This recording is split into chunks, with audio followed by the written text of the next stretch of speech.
Саламатсыздар ма? Бүгін мен сіздерге онлайн мектепте КТЖ-ны қалай қоямыз, соны көрсетейін. Ол үшін Люминетке кіреміз, өзіміздің логин паролімізді жазып, содан кейін мұғалімге дегенді таңдаймыз. Осы жерде КТЖ деген тұрады, КТЖ-ны басамыз. Біздің сабақ беретін сыныптарымыз шығады. Мен екінші сыныпқа сабақ беремін, сондықтан екінші сынып шығып тұр. Көзді басам, сол кезде менің пәндерім шығады. Мысалы, 0 болып тұр, дүниетануға мен әлі қойған жоқпын. Осыны көрсетейін, қалай қоятынын. Дүниетану деген сабақтың тұсынан көзді басамыз. Міне ешқандай сабақ қойылып тұрған жоқ. Мен Білімлентте КТЖ-ны пайдалану дегенді басам. Я дейміз. Міне сәтті жүктелді бізге міне. 9 сабақ бізге жүктеліп тұр. Өзіміз бір сабақ БЖБ-ны қосамыз.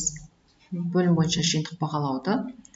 Сонымен 10 тақырып болады. Мысалға, бірінші мектептегі қауіпсіздікті бірінші күніме 13 күнге қоюым керек. Мына жерден ручканы таңдаймын. Барлығы шығып тұр. Күнді қойсам болды, менде осы күнге сабақ сақталады. Сақтауды басам. Осылай кезегімен Білімленттегі сабақтарды қойып шығамыз. Ал енді менде 10 күні БЖБ бар.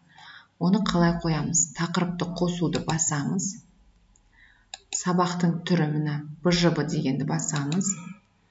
Сабақты таңдаңыз, жаңа БЖБ. Өзіміз мына жерге жазамыз. БЖБ 1 деп қоям мен.